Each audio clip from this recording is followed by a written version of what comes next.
கர்த்தர் நாமம் மகிமைப்படுவதாக. இந்த நாளிலும் கூட தானியேல் தீர்க்கதரிசியை குறித்தும் அதிலிருந்து ஒரு சில காரியங்களை ஆண்டவர் எனக்கு கற்றுத் தந்ததை உங்கள் முன்பதாய் வைக்க விரும்புகிறேன். நான் பலமுறை கற்றுக்கொண்ட ஒரு வேத பகுதி தான். தானியேல் புஸ்தகத்தை எல்லாரும் தரவா படித்திருப்பாங்க. ஆனாலும் அங்கிருந்து அந்த மனிதனுக்கு தேவன் கொடுத்த சில மேன்மைகள், சில ஆசீர்வாதங்கள் உங்கள் ஒவ்வொருவருக்கும் நிறைவாய் இறங்கி வரப்போகிறது. அந்த மனிதனுக்கு மட்டுமல்ல, அவருக்கு பிரியமான ஒவ்வொருவருக்கும் அப்படிப்பட்ட ஆசீர்வாதம் இந்த மாதத்தில் நிறைவாய் தங்கும் என்பதை கர்த்தர் என்னோடு தீர்க்க தரிசனமாய் உரைத்தார். அதை நான் உங்களுக்கு முன்பதாய் வைக்க விரும்புகிறேன். இந்த நாளின் செய்தியின் தலைப்பு தேவனுக்கு பிரியமான தானியேல் என்பதாகும். தேவனுக்கு பிரியமான தானியேல் என்பதுதான். அருமையானவர்களே, இந்த தானியேலை பற்றி ஆண்டவர் எனக்கு மிகவும் பிரியமானவன் என்று சொல்லி 3 முறை திரும்ப திரும்ப சொல்லி இருக்கிறார். சாதாரணமாக தேவனுடைய கண்களிலே நமக்கு தயவு கிடைப்பதும் அவருடைய பார்வையிலே பிரியமானவர்களாய் வாழ்வது என்பதும் லகுவானது அல்லவே அல்ல. ஆண்டவருடைய பார்வையிலே ஒரு மனிதன் பிரியமானவனாய் வாழும் பொழுது அவருடைய கண்களுக்கு, மனுஷனுடைய பார்வைக்கல்ல, மனிதனுக்கு பிரியமானவர்களாய் அல்ல, தேவனுக்கு பிரியமானவர்களாய் வாழும் பொழுது எவ்வளவு சிறப்பானவற்றை தேவன் அவர்களுக்கு கொடுக்கிறார் என்பதைத்தான் இந்த பகுதியிலிருந்து நான் உங்களுக்கு சுட்டி காண்பிக்க விரும்புகிறேன். இன்றைக்கு அநேகர் தனக்கு பிடித்தவர்களுக்கு பிரியமாய் வாழ விரும்புகிறார்கள், உலகத்துக்கு பிரியமாய் வாழ விரும்புகிறார்கள், உறவுகளுக்கு பிரியமாய் வாழ விரும்புகிறார்கள், சமுதாயத்துக்கு பிரியமாய் வாழ விரும்புகிறார்கள், அரசாங்கத்தின் கண்களுக்கு பிரியமாய் வாழ விரும்புகிறார்கள், மக்களுடைய கண்களுக்கு பிரியமாய் வாழ விரும்புகிறாங்க. ஆனா இவைகளினால் ஒரு நிரந்தர ஆசீர்வாதம் இல்லவே இல்லை. எந்த ஒரு மனிதன் தேவனுடைய கண்களுக்கு பிரியமானவனாய் வாழுகிறானோ, எந்த ஒரு தேவ பிள்ளை தேவனால் நீ எனக்கு பிரியமானவன் என்று நற்சாட்சி பெறக்கூடிய வாழ்க்கை வாழுகிறானோ, அந்த மனிதனுக்கு தேவன் செய்கிற கிரியைகளை மனித மூளை அறிவினாலே நாம் புரிந்து கொள்ள முடியாது. அவ்வளவு சிறப்பானவற்றை, நம்முடைய மனித மூளை அறிவுக்கு அப்பாற்பட்ட ஆச்சரியங்களை அந்த மனிதனுடைய வாழ்விலே தேவன் அருளி செய்கிறார். இன்றும் ஒரு நல்ல தீர்மானத்துக்குள்ளே நாம் கடந்து வரப்போகிறோம். நான் தேவனுக்கு பிரியமானவனாய் இருந்தால் எனக்கு ஆசீர்வாதம். ஆனால் நான் உலகத்துக்கும், மனிதர்களுக்கும், உறவுகளுக்கும், குடும்பத்துக்கும், நண்பர்களுக்கும் அல்லவோ நான் பிரியமாய் நடந்து கொண்டிருக்கிறேன். என்னை குறித்து ஆண்டவர் நீ எனக்கு பிரியமானவன் என்று சாட்சி கொடுப்பாரா? கொஞ்சம் ஆராய்ந்து பார்க்க போகிறோம். இந்த நாளின் சிந்தனைக்காய் தானியேல் தீர்க்கதரிசன புஸ்தகத்தில் ஆண்டவர் தானியேலை பார்த்து 3 முறை எனக்கு பிரியமானவன் என்று சொல்லுகிறாரே, அந்த வசனங்களை நாம் எடுத்து வாசிக்க போகிறோம். தானியேல் தீர்க்கதரிசன புஸ்தகம் 9வது அதிகாரத்தை திருப்பிக் கொள்ளுங்கள். தானியேல் தீர்க்கதரிசன புஸ்தகம் அதனுடைய 9வது அதிகாரம் அதனுடைய 23வது வசனத்தை எல்லாரும் எடுத்துக் கொள்ளுங்கள். நீ மிகவும் பிரியமானவன், ஆதலால் நீ வேண்டிக் கொள்ள தொடங்கின போதே கட்டளை வெளிப்பட்டது என்று எழுதப்பட்டிருக்கிறது. அதே தானியேல் தீர்க்கதரிசன புஸ்தகம் 10வது அதிகாரம் அதனுடைய 11வது வசனத்தை பாருங்கள். அவன் என்னை நோக்கி, பிரியமான புருஷனாகிய தானியேலே, நான் இப்போது உன்னிடத்துக்கு அனுப்பப்பட்டு வந்தேன் என்று சொல்லுகிறார். அதே தானியேல் தீர்க்கதரிசன புஸ்தகம் 10வது அதிகாரம் 19வது வசனத்தை பாருங்கள். பிரியமான புருஷனே, பயப்படாதே, உனக்கு சமாதானம் உண்டாவதாக, திடன்கொள் திடன்கொள் என்றான். ஆண்டவருடைய நாமம் மகிமைப்படுவதாக. வேதாகமத்திலே ஆண்டவர் ஒரு மனிதனை பற்றி திரும்பவும் திரும்பவும் அவன் எனக்கு பிரியமானவன் என்று எழுதி வைத்திருக்கிறார். அப்படியானால் அது மிக கவனிக்கப்படத்தக்க வார்த்தையாக காணப்படுகிறது. ஒரே காரியத்தை ஆண்டவர் திரும்ப திரும்ப சொல்லுகிறார் என்றால் அதுல ஏதோ ஒன்றை ஆண்டவர் நமக்கு கற்றுத்தர உணர்த்துவதற்கு அவர் விரும்புகிறார் என்பதுதான் அர்த்தம். என்னையும் உங்களையும் பார்த்து என் ஆண்டவர் இப்படி சொல்ல முடியுமா, நீ எனக்கு பிரியமானவன் என்று? ஆண்டவருக்கு பிரியமானவனாய் அந்த தானியேல் இருந்த பொழுது அந்த மனிதனுக்கு கிடைத்த ஆசீர்வாதங்கள் என்ன? இந்த நாளிலே நீங்களும் நானும் ஆண்டவருக்கு பிரியமானவர்களாய் காணப்படுவோமேயானால் நம்முடைய ஜீவியத்திலும் அப்படிப்பட்டவைகள் மாத்திரமல்ல, அதை பார்க்கிலும் மேலானவற்றை தேவன் இந்த புதிய மாதத்திலே தருவார் என்று உறுதியாய் உங்களை உற்சாகப்படுத்துகிற தேவ வார்த்தையை சொல்ல விரும்புகிறேன். அன்புக்குரியவர்களே, இந்த தானியேல் கர்த்தருடைய பார்வைக்கு பிரியமாய் இருந்தபடியினாலே அங்கே நடந்த காரியங்கள் என்ன? கர்த்தர் அந்த மனிதனுக்கு கொடுத்த ஆசீர்வாதங்கள் தான் என்ன? அந்த தானியேல் புஸ்தகத்திலே 9வது அதிகாரம் அதனுடைய 20வது வசனத்தில் இருந்து 23வது வசனம் வரை நான் உங்களுக்காய் வாசிக்க விரும்புகிறேன். இப்படி நான் சொல்லி ஜெபம் பண்ணி என் பாவத்தையும் என் ஜனமாகிய இஸ்ரவேலின் பாவத்தையும் அறிக்கையிட்டு என் தேவனுடைய பரிசுத்த பர்வதத்துக்காக என் விண்ணப்பத்தை என் தேவனாகிய கர்த்தருக்கு முன்பாக செலுத்தி கொண்டிருந்தேன். அப்படி நான் ஜெபம் பண்ணி கொண்டிருக்கும் போதே முதல் தரிசனத்திலே நான் கண்ட புருஷனாகிய காபிரியேல் வேகமாய் பறந்து வந்து அந்தி பலியின் நேரமாகிய வேளையிலே என்னை தொட்டான். அவன் எனக்கு தெளிவுண்டாக்கி என்னோட பேசி, தானியேலே, உனக்கு அறிவை உணர்த்தும்படி இப்போது புறப்பட்டு வந்தேன். நீ மிகவும் பிரியமானவன், ஆதலால் நீ வேண்டிக் கொள்ள தொடங்கின போதே கட்டளை வெளிப்பட்டது. நான் அதை அறிவிக்க வந்தேன். இப்போதும் சொல்லுகிற வார்த்தையை நீ கவனித்து கேட்டு தரிசனத்தை அறிந்து கொள் என்று சொல்லுகிறார். தானியேல் தேசத்தை குறித்த, சிறையிருப்பை குறித்த பாரத்தோடு கூட ஆண்டுடைய சமூகத்திலே உபவாசம் பண்ணி சாம்பல்ல ரெட்டுடுத்தி சாம்பல்ல உட்கார்ந்து ஜபத்தினாலும் விண்ணப்பத்தினாலும் தேவனை தேடுவதற்கு அவன் தன்னுடைய முகத்தை தேவனுக்கு நேராக்கி ஜெபித்துக் கொண்டிருக்கிறான்.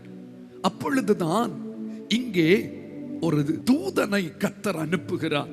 எந்த தூதன்? காபிரியேல் தூதன். காபிரியேல் தூதன் அந்த தானியேலிடத்துல வந்து சொல்லுகிறான், தானியேலே, நீ ஆண்டவருக்கு மிகவும் பிரியமானவன். அதனால என்ன விளைந்தது? நீ வேண்டிக் கொள்ள தொடங்கின பொழுதே கட்டளை வெளிப்பட்டது. ஒன்றை புரிந்து கொள்ள வேண்டும். எந்த ஒரு தேவ பிள்ளை தேவனுக்கு பிரியமான ஜீவியம் செய்கிறார்களோ அவர்கள் ஜெபிக்க துவங்கும் பொழுதே அதற்கான பதிலை கர்த்தர் வெளிப்படுத்தி விடுகிறார். ஜெபிக்க ஆரம்பிக்கும் பொழுதே அதற்கான பதிலை என் ஆண்டவர் தந்து விடுகிறார் என்பதுதான் இந்த வசனத்திலிருந்து நாம் புரிந்து கொள்ள வேண்டிய ஒரு ரகசியம். இந்த நாளிலே உங்களுக்கு ஒரு நற்செய்தியை சொல்லுகிறேன். நீங்கள் தேவனுடைய பார்வைக்கு பிரியமானவர்களாய் இருக்கிறபடியினால் நீங்கள் ஏறெடுத்த ஜெபத்துக்கான பதிலை கர்த்தர் அனுப்பிவிட்டார். அந்த ஜெபத்துக்கான பதில் இன்று உங்களுக்கு வந்து விட்டது என்று சொல்லுகிற நற்செய்தியை உங்களுக்கு தீர்க்கமாய் உரைக்கிறேன். இனி தாமதம் கிடையாது. உங்கள் வேண்டுதல் கேட்கப்பட்டது. உங்கள் ஜெபம் ஆண்டவரால் அங்கீகரிக்கப்பட்டு அவர் சமூகத்திலிருந்து பதில் வந்துவிட்டது. வேதத்தில் பார்க்கிறோம், நெடுநாள் காத்திருக்குதல் இருதயத்தை இழைக்க பண்ணும், விரும்பினது வரும்போதோ ஜீவ விருட்சம் போல் இருக்கும் என்று சொன்னது போல நீண்ட காலமாய் உங்கள் தனிப்பட்ட குடும்ப ஆத்மீக பொருளாதார தேசத்தை குறித்த திருச்சபையை குறித்த அநேக காரியங்களுக்காய் நீங்கள் தேவ சமூகத்தில் ஒழுங்காய் கிரமத்தோடு கூட கண்ணீரோடு கூட உபவாசத்தோடு கூட விழிப்போடு கூட ஜெபித்து கொண்டிருக்கிற அந்த ஜெபம் கேட்கப்பட்டது என்கிற ஒரு நல்ல செய்தியை கர்த்தர் உங்களுக்கு தருகிறார். நான் விசுவாசிக்கிறேன். என் ஜெபம் கேட்கப்பட்டதற்கான ஒரு வெளியரங்கமான அடையாளத்தை என் ஆண்டவர் நிச்சயம் தரப்போகிறார். ஹல்லேலூயா. ஆண்டவர் நல்லவராய் இருக்கிறார். இரண்டாவதாக, அந்த மனிதன் தேவனுக்கு பிரியமானவனாய் இருந்தபடியினால் என்ன நடந்தது? அதே 10வது அதிகாரம், தானியேல் தீர்க்கதரிசன புஸ்தகம் 10வது அதிகாரம் 9வது வசனத்தில் இருந்து 12வது வசனம் வரையிலே நான் வாசிக்கிறேன், கவனியுங்கள். அவருடைய வார்த்தைகளின் சத்தத்தை கேட்டேன். அவருடைய வார்த்தைகளின் சத்தத்தை நான் கேட்கும் போது நான் முகம் கவிழ்ந்து நித்திரை போகிறவனாய் தரையிலே முகம் குப்புற விழுந்து கிடந்தேன்.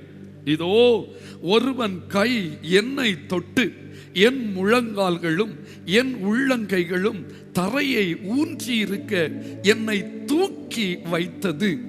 அவன் என்னை நோக்கி, பிரியமான புருஷனாகிய தானியேலே, நான் இப்போது உன்னிடத்துக்கு அனுப்பப்பட்டு வந்தேன். ஆதலால் நான் உனக்கு சொல்லும் வார்த்தைகளின் பேரில் நீ கவனமாயிருந்து கால் ஊன்றி நில் என்றான். இந்த வார்த்தையை அவன் என்னிடத்தில் சொல்லுகையில் நடுக்கத்தோடே எழுந்து நின்றேன். அப்பொழுது அவன் என்னை நோக்கி, தானியேலே, பயப்படாதே. நீ அறிவை அடைகிறதுக்கும் உன்னை உன்னுடைய தேவனுக்கு முன்பாக சிறுமைப்படுத்துகிறதுக்கும் உன் மனதை செலுத்தின முதல் நாள் துவக்கி உன் வார்த்தைகள் கேட்கப்பட்டது. உன் வார்த்தைகளின் நிமித்தம் நான் என்ன செய்தேன்? வந்தேன். ஆனால் பெர்சியா ராஜ்யத்தின் அதிபதி நான் உனக்கு அந்த பதிலை கொண்டு வரக்கூடாதபடிக்கு 21 நாள் மட்டும் என்னோடு எதிர்த்து நின்றான். ஆனாலும் பிரதான அதிபதிகளில் ஒருவனாகிய மிகாவேல் எனக்கு உதவியாக வந்தான். இந்த 21 நாள் இருந்த தடையை அந்த பிரதான தூதனாகிய மிகாவேல் எனக்கு உதவி செய்ததினால் தகர்த்தறிந்தேன்.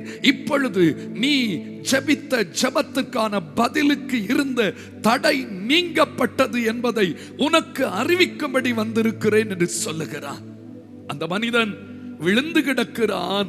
அவனை எழுந்த நிமிர்ந்து நிற்க செய்து அவனை தைரியப்படுத்தி விஷயத்தை சொல்லுகிறான் தூதன்.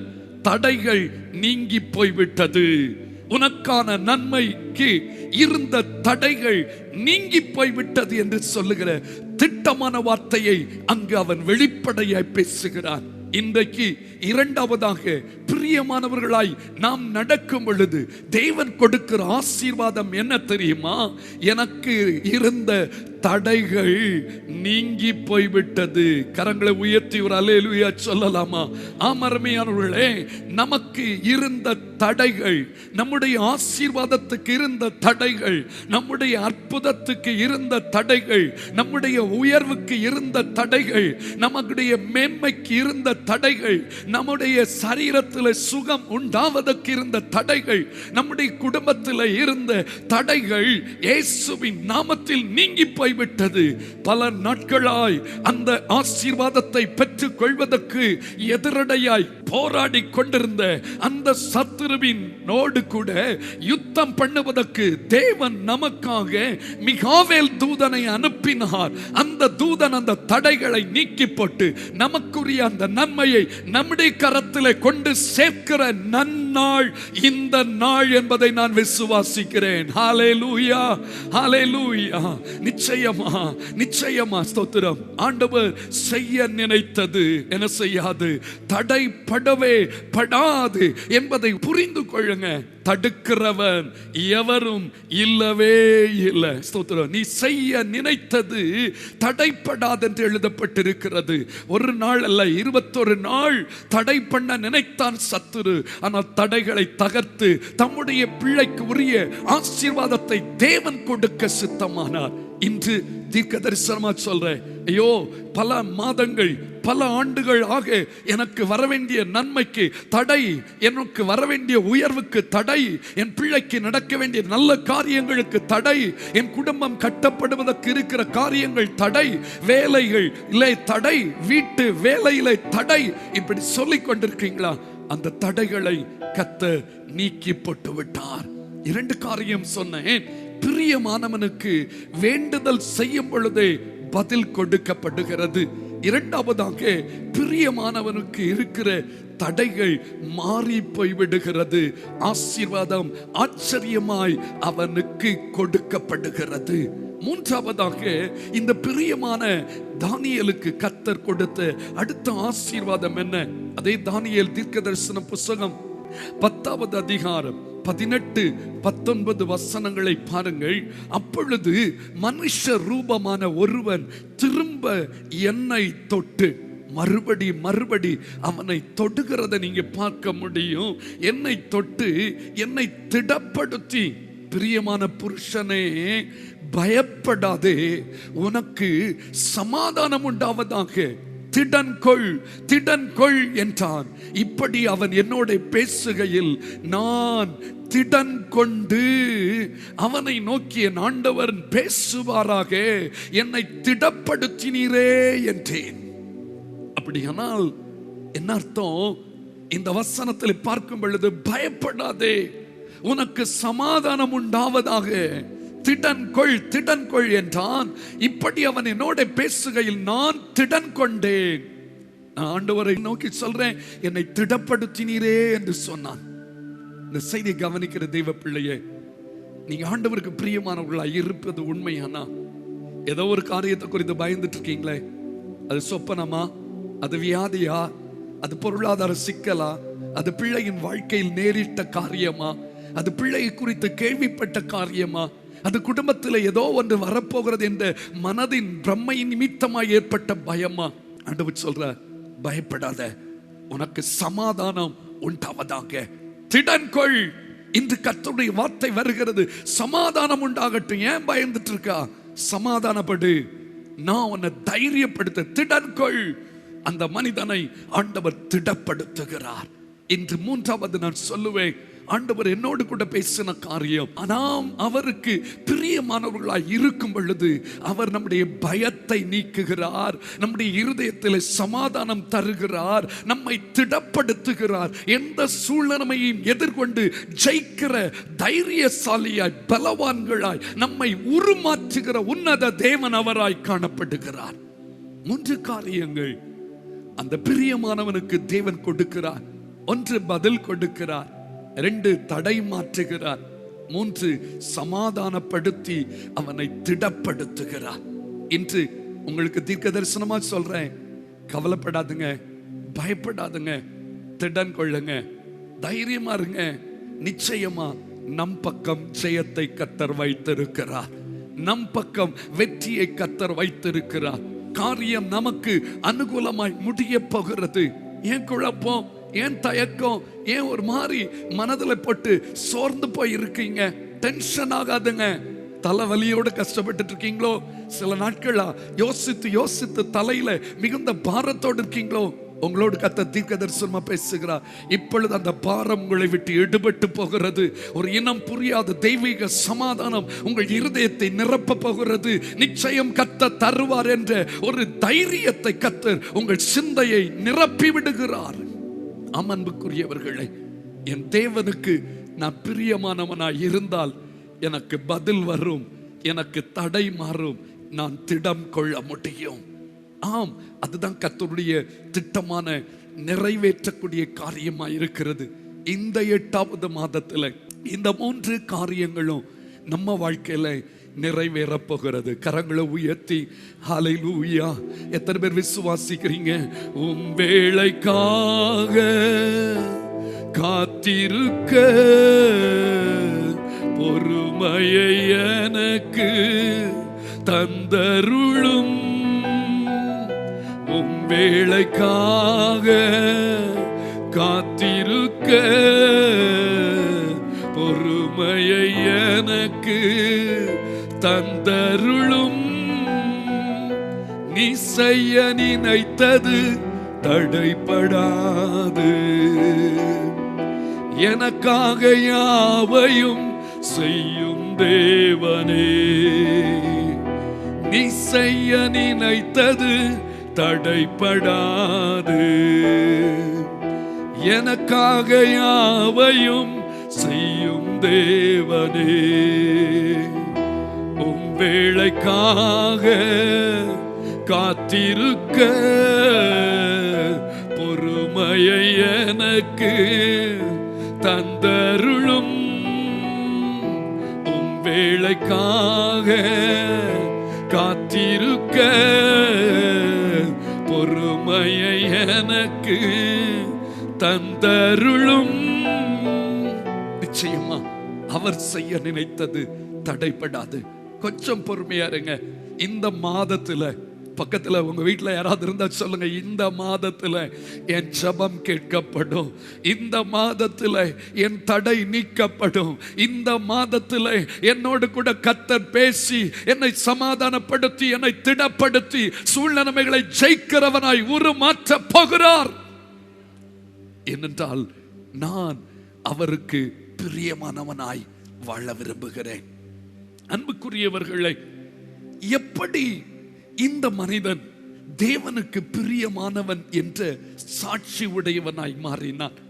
அப்படி தேவனுக்கு என்னதான் பிடிக்கும், எதை செய்தாதான் அவருடைய கண்களில் நான் பிரியமானவன் என்ற அந்த சாட்சியை பெற்றுக்கொள்ள முடியும் என்று நீங்கள் யோசித்தால், இந்த மனிதனுக்குள்ளே தேவனுக்கு பிரியமான சில நற்குணங்கள், நல்ல சுபாவங்கள், நல்ல கிரியைகள் இருப்பதை நான் உங்களுக்கு அடையாளம் காட்டித்தர விரும்புகிறேன். சில நிமிட தியானத்திற்காக ஒரு 4 காரியத்தை நான் உங்களுக்கு முன்பதாக எடுத்து வைக்க விரும்புகிறேன். தேவனுக்கு பிரியமானவன் எப்படி இருப்பான்? ஏன் தேவனுக்கு பிரியமானவனுக்கு இவ்வளவு மேன்மையா? அப்படியானால் நானும் தேவனுக்கு பிரியமானவனாய் இருக்க வேண்டுமே. தேவனுக்கு பிரியமானவனுடைய சுபாவம் என்ன? இந்த சுபாவங்கள் இந்த மனிதனிடத்தில் இருந்ததினால் தான் இவ்வளவு சிறப்பான வெற்றியையும் மகிழ்ச்சியையும் ஆச்சரியத்தையும் ஆசீர்வாதத்தையும் அவன் பெற்றுக்கொள்ள முடிந்தது என்பதை நான் உங்களுக்கு உறுதியாய் தெளிவாய் போதிக்க விரும்புகிறேன். பாருங்கள், கர்த்தருக்கு பிரியமானது எது? வாசிக்க போகிறோம். ஏசாயா தீர்க்க தரிசன புஸ்தகம் 48வது அதிகாரம் 14வது வசனத்தை 15வது வசனத்தை நாம் கவனிக்க போகிறோம். நீங்கள் எல்லாரும் கூடி வந்து கேளுங்கள், கர்த்தருக்கு பிரியமானவன் அவருக்கு சித்தமானதை பாபிலோனில் செய்வான். அதோடு நிறுத்திக் கொள்ள விரும்புகிறேன். கர்த்தருக்கு பிரியமானவன் அவருக்கு சித்தமானதை பாபிலோனிலும் செய்வான். சொந்த ஊர்ல மட்டும் இல்லைங்க, எல்லாருடைய பார்வைக்கு மாத்திரம் அல்லங்க, மறைவான இடத்திலும், யாரும் காணாத இடத்திலும், யாரும் அறிய முடியாத இடத்திலும் ஒரு மனிதன் தேவ சித்தம் செய்கிறவனாய் இருந்தால் அவன்தான் கர்த்தருடைய பார்வைக்கு பிரியமானவனாய் இருக்க முடியும். பொதுவாக அநேகர் எல்லாரும் பார்க்கிற இடத்துல தேவ பயமிக்கவர்களாய் இருப்பதை நாம் பார்த்திருக்கிறோம். ஆனால் யாரும் பார்க்காத இடத்திலே தேவனுக்கு பிரியமற்றவற்றை துணிந்து செய்ததையும் நாம் அறிந்திருக்கிறோம். அவர்கள் கர்த்தருக்கு பிரியமானவர்களாய் இருக்க முடியாது.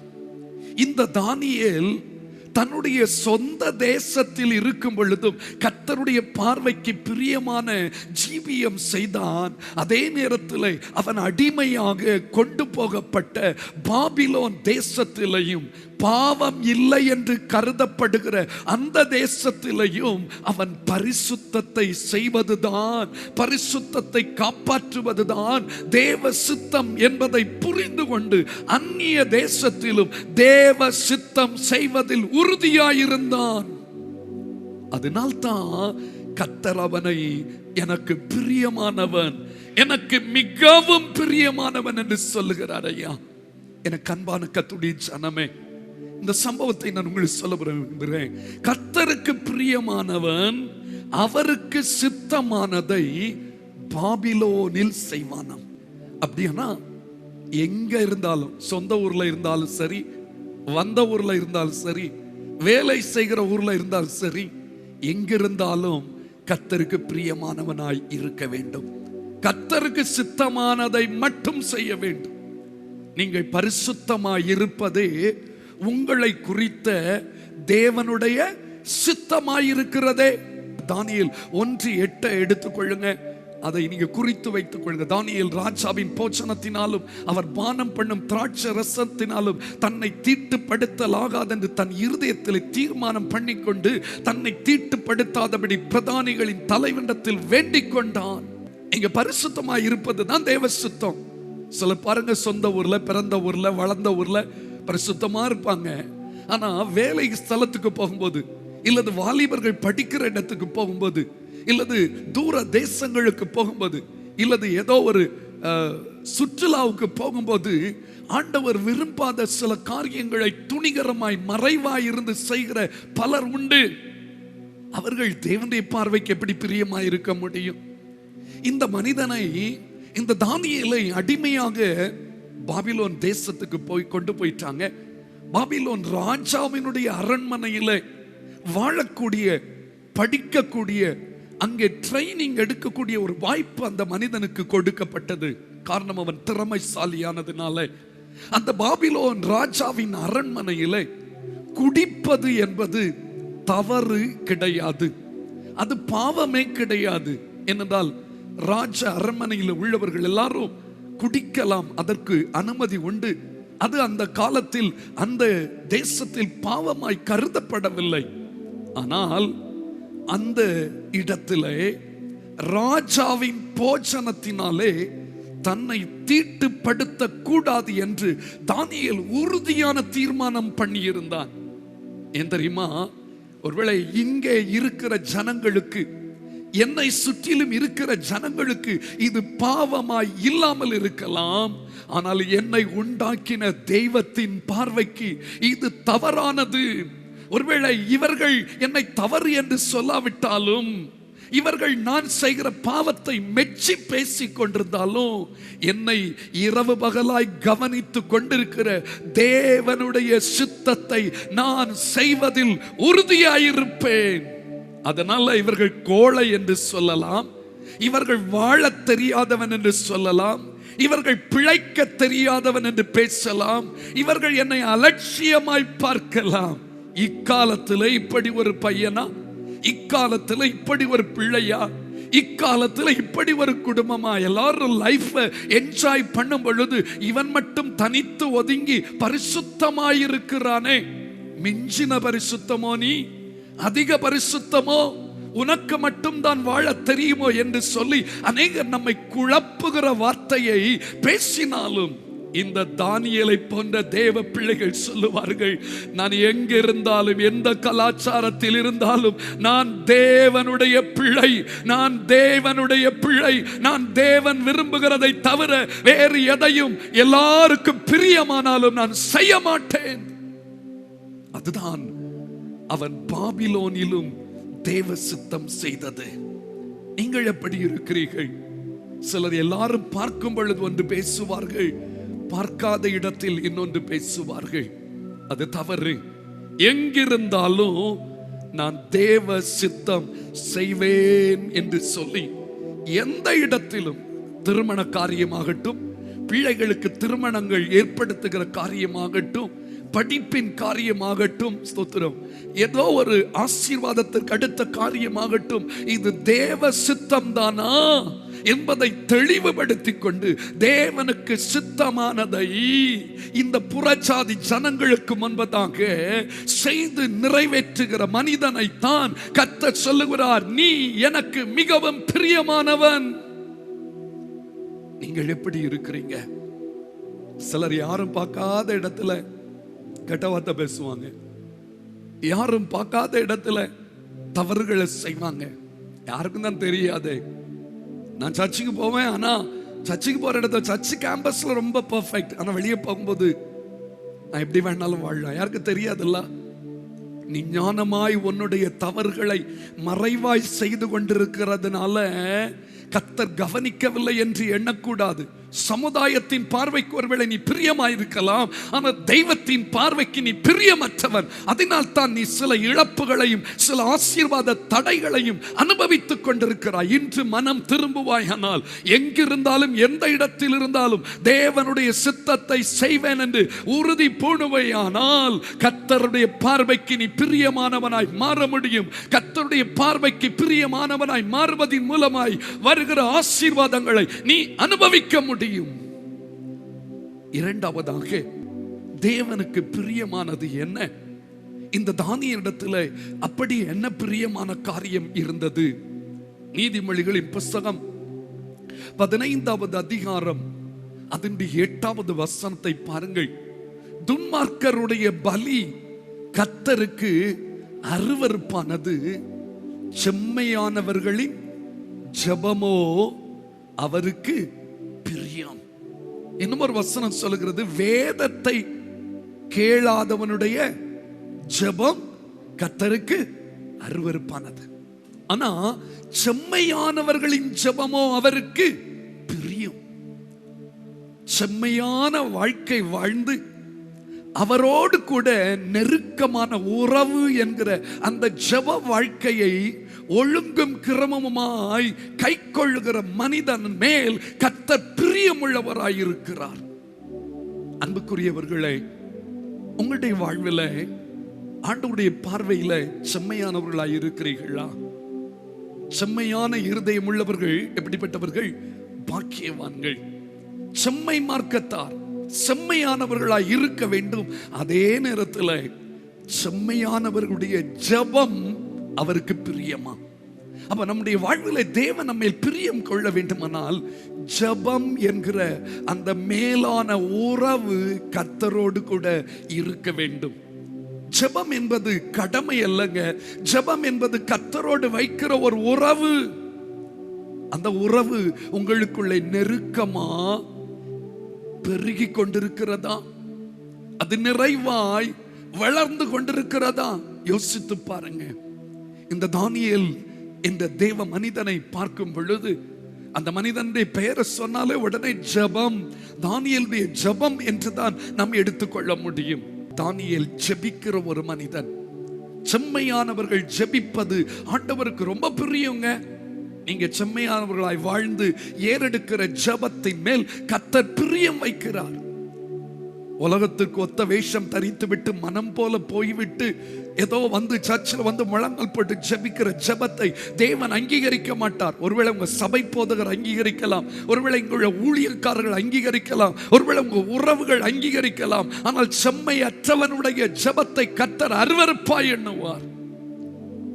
தேவனுக்கு பிரியமாய் நடந்து நாம் ஏறெடுக்கிற ஜெபத்தை கர்த்தர் அங்கீகரிப்பார். அந்த மனிதனை பார்த்து தான் கர்த்தர் சொல்லுவார், நீ எனக்கு பிரியமானவன். தானியேல் 6:10. தானியேலோ வென்றால் அந்த பத்திரத்துக்கு கையெழுத்து வைக்கப்பட்டது என்று அறிந்த போதிலும் தன் வீட்டுக்குள்ளே போய் தன் மேல் அறையிலே எருசலேமுக்கு நேராக பலகணிகள் திறந்திருக்க அங்கே தான் முன் செய்து வந்தபடியே தினம் 3 வேளையும் தன் தேவனுக்கு முன்பாக முழங்கால் படியிட்டு ஜெபம் பண்ணி ஸ்தோத்திரம் செலுத்தினான். வேதம் சொல்லுகிறது, அங்கே தான் முன் செய்து வந்தபடியே தினம் 3 வேளையும் தன் தேவனுக்கு முன்பாக முழங்கால் படியிட்டு ஜெபம் பண்ணி ஸ்தோத்திரம் செலுத்தினானாம். ஜெபிக்க கூடாது என்ற சட்டம் இருந்த பொழுதும் அவன் ஜெபத்தை நிறுத்தவில்லை. ஜெபிக்க கூடாது என்ற சட்டம் அந்த தேசத்தில் இருந்த பொழுதும் அவனுடைய ஜெப வாழ்வை யாராலும் தடுக்க முடியவில்லை. அவன் சொல்றான், செத்தா கூட பரவாயில்ல, நான் ஜெபத்தை நிறுத்த மாட்டேன். இந்த ராஜ்யத்தின் கட்டளையை நிறைவேற்றுவதல்ல, ராஜாதி ராஜாவினுடைய விருப்பத்தை நிறைவேற்றி அவர் கண்களில் பிரியமானவனாய் நான் மாறுவதுதான் நான் இந்த உலகத்தில் வாழ்ந்திருப்பதின் நோக்கம். உலகத்துக்கு பிரியமாய் வாழ்வதை விட உன்னதருக்கு பிரியமாய் இந்த உலகத்தின் ஓட்டத்தை முடித்துக் கொண்டு போவதுதானே சிறந்தது என்பதை அந்த மனிதன் புரிந்திருக்கிறான். இந்த சின்ன பிரச்சனை வந்த உடனே ஜெபத்தை விட்டுரும், சின்ன சோர்வு வந்த உடனே ஜெபத்தை விட்டுரும், வீட்டில் யாராவது அப்படி ஒரு பார்வை பார்த்தாலே ஜெபிப்பதை நிறுத்திடுறோம். ஆனா இந்த மனிதன் சாவு தனக்கு முன்பதாக நிற்கும் பொழுது கூட அவன் ஜெபத்தை குறைக்கவே இல்லை.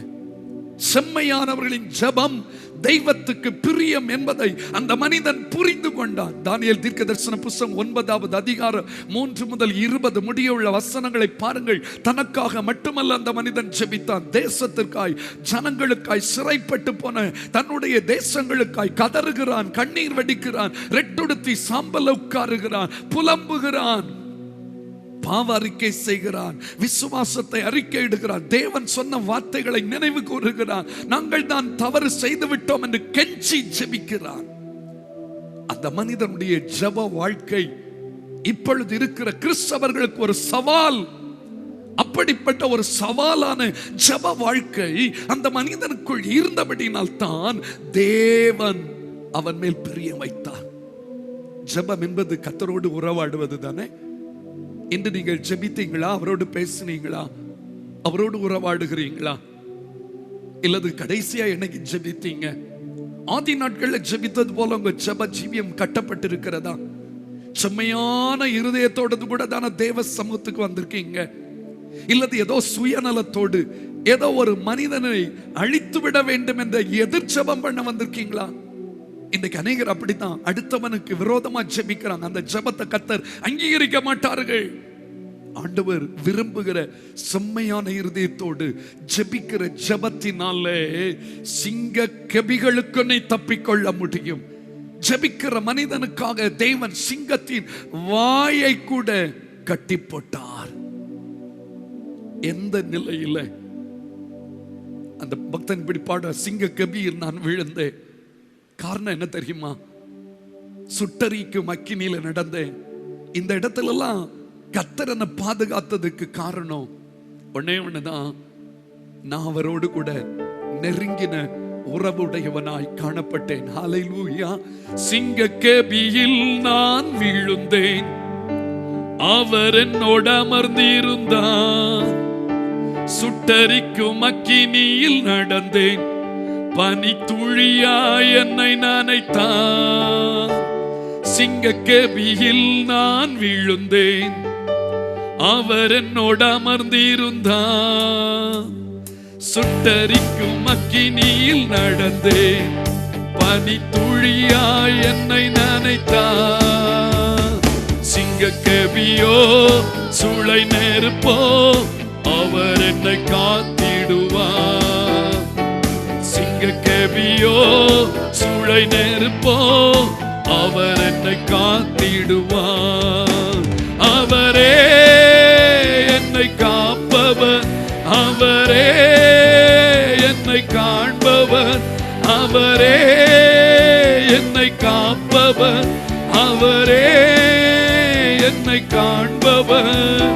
சிங்க கெபியோ சூளை நெருப்போ அவர் என்னை காத்திடுவார். சிங்க கெபியோ சூளை நெருப்போ அவர் என்னை காத்திடுவார். ஏன் ஆண்டவர் அந்த இடத்துல அந்த மனிதனை பாதுகாத்த தெரியுமா? இவனுடைய ஜெபம் கர்த்தருக்கு பிரியமானதா இருந்தது. மூன்றாவதாக தேவன் எதின் மேல் பிரியம் வைக்கிறார்? எதை செய்கிறவர்கள் மேல் கர்த்தர் பிரியம் வைக்கிறார்? நீதிமொழிகளின் புத்தகம் 12ஆம் அதிகாரம் 22வது வசனத்தை பாருங்கள். பொய் உதடுகள் கர்த்தருக்கு அருவருப்பானவைகள், உண்மையாய் நடக்கிறவர்களோ அவருக்கு பிரியம். ஆண்டவருக்கு பிரியமான ஒரு தன்மை என்ன தெரியுமா? உண்மை பேசுதல். அன்புக்குரியவர்களே, இந்த தானியேல் இடத்துல ஆண்டவர் பிரியம் வைத்ததற்கு காரணம் தனக்கு பிடித்த உண்மையுள்ள ஒரு ஜீவியத்தை தேவன் அந்த மனிதனுடைய ஜீவியத்தில் காண்கிறதை நாம் பார்க்க முடியும். தானியேல் தீர்க்கதரிசன புத்தகம் 6வது அதிகாரம் 4வது வசனத்தை எடுத்து பாருங்கள். தானியேல் 6ஆம் அதிகாரம் அதனுடைய 4வது வசனம். அப்பொழுது பிரதானிகளும் தேசாதிபதிகளும் ராஜ்யத்தின் விசாரிப்பிலே தானியேலை குற்றப்படுத்தும்படி முகாந்தரம் தேடினார்கள். ஆனாலும் ஒரு முகாந்தரத்தையும் குற்றத்தையும் கண்டுபிடிக்க அவர்களால் கூடாதிருந்தது. அவன் உண்மையுள்ளவனாயிருந்தபடியால் அவன் மேல் சுமத்த யாதொரு குற்றமும் குறைவும் என்ன செய்யப்படவில்லை, காணப்படவில்லை. வேதம் தெளிவா சொல்லுதுங்க, அவர் உண்மை உள்ளவர். இன்றைக்கு தேவன் விரும்புகிறது, தேவன் பிரியப்படுகிறது, தேவ பிள்ளைகளிடத்தில் உண்மை இருக்க வேண்டும், உண்மை உள்ளவர்களாய் இருக்க வேண்டும். சங்கீதக்காரர் உள்ளத்தில் உண்மை இருக்க விரும்புகிறேன்.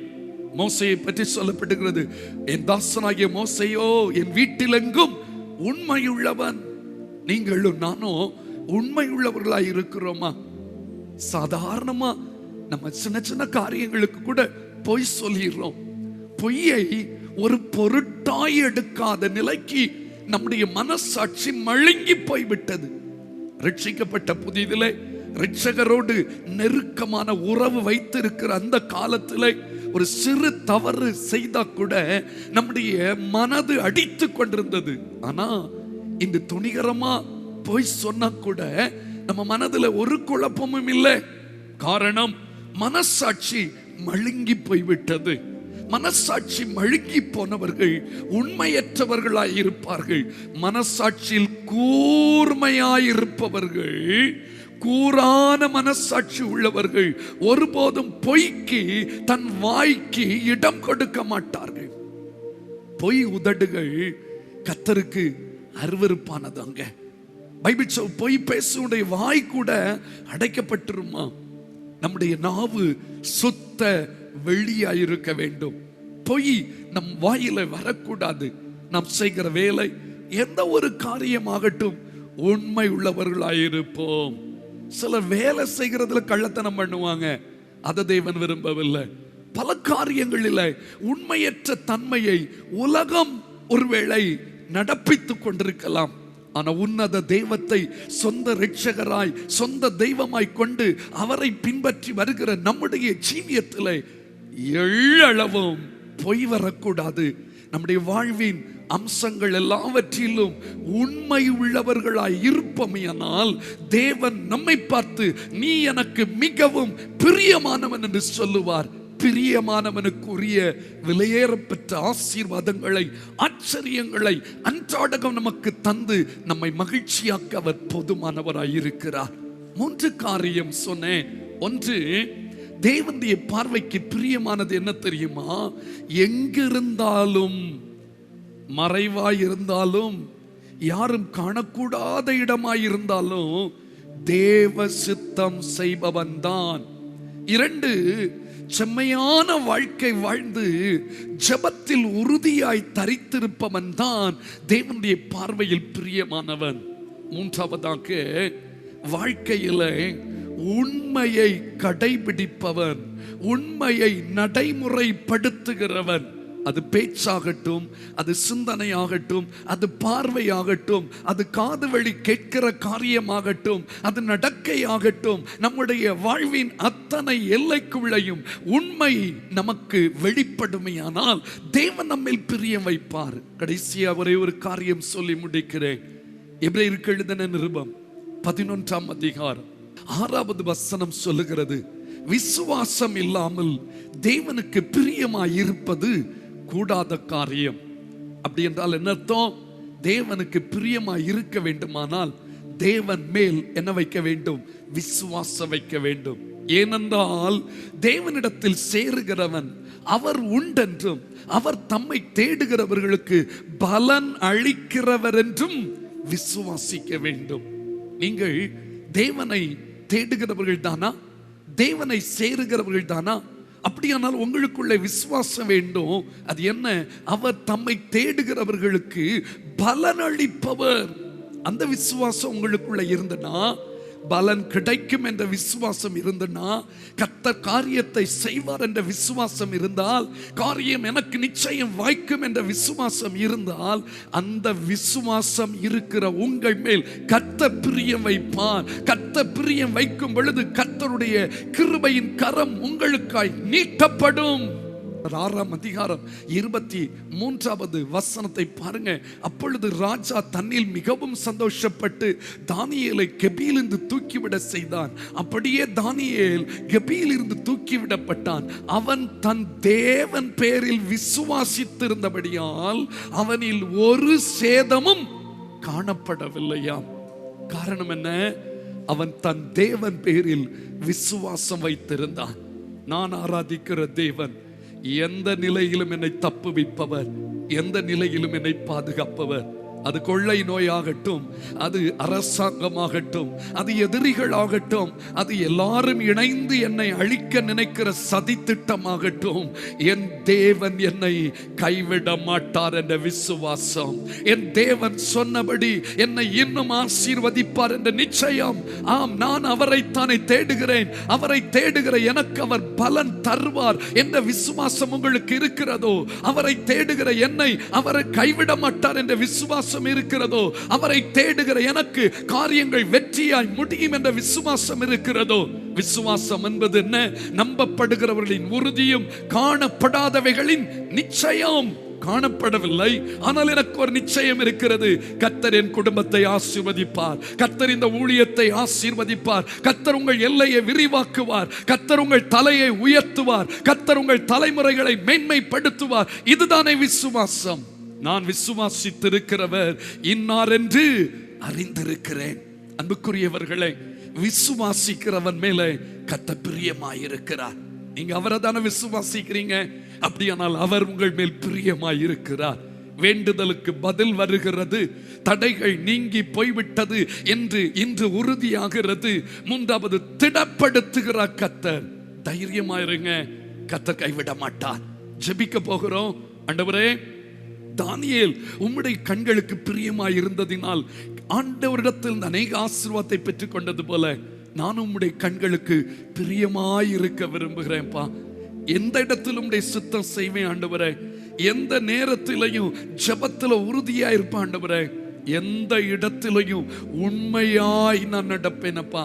எல்லா நேரத்திலும், எல்லா காலத்திலும், எல்லா சூழ்நிலையிலும் உண்மையே நான் விசுவாசம் வைப்பேன் என்று சொல்லி அவர் மேல் விசுவாசம் வைக்கிறவர்களாய் முழங்காலை முடக்குகிற ஒவ்வொருவர் மேலும் கர்த்தருடைய கண்கள் இப்பொழுது பதிக்கப்படுகிறது. கர்த்தர் உங்கள் மேல் பிரியமானவராய் மாறுகிறார். உங்கள் மேல் அவர் பிரியம் வைப்பதினால் வருகிற ஆசீர்வாதத்தை இந்த மாதத்தின் ஒவ்வொரு நாளும் ஆச்சரியமாய் அற்புதமாய் அனுபவிக்க போகிறீர்கள் என்று உங்களை வாழ்த்துகிறேன், ஆசீர்வதிக்கிறேன். கர்த்தர் தாமே இந்த வார்த்தைகளினால் நம்மை ஆசீர்வதிப்பாராக.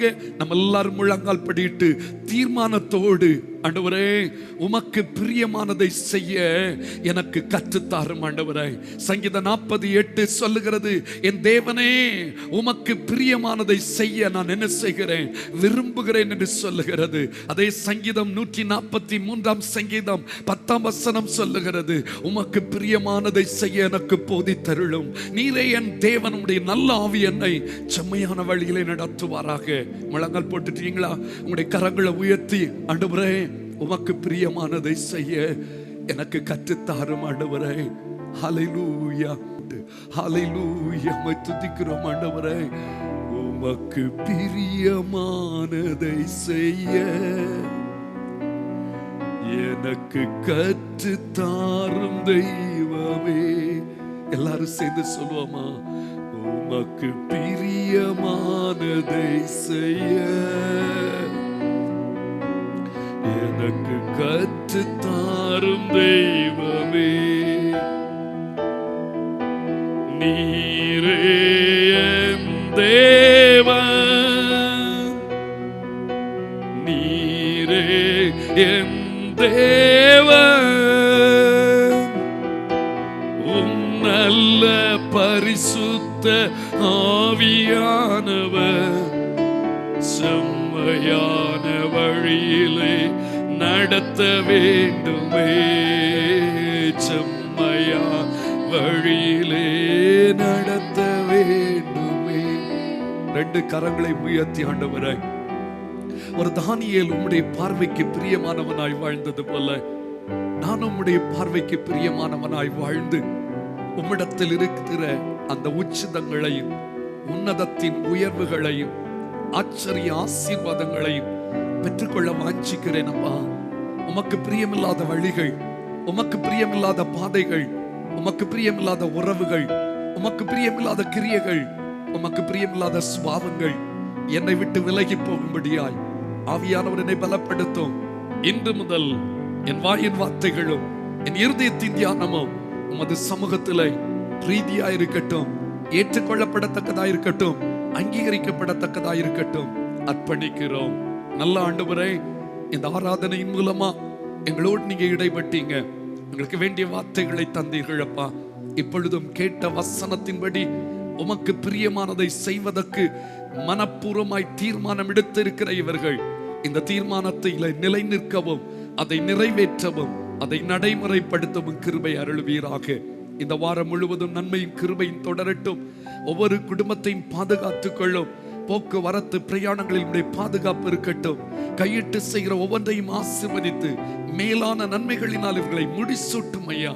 மனிதனுடைய வன்கண்கள், பொறாமைகள், எரிச்சல்கள், சூழ்ச்சிகள், சதிகளுக்கு விலக்கி சகலவித நன்மைகளினாலும் இவர்களை முத்திரையிடும். ஆசீர்வதிக்கிறோம்.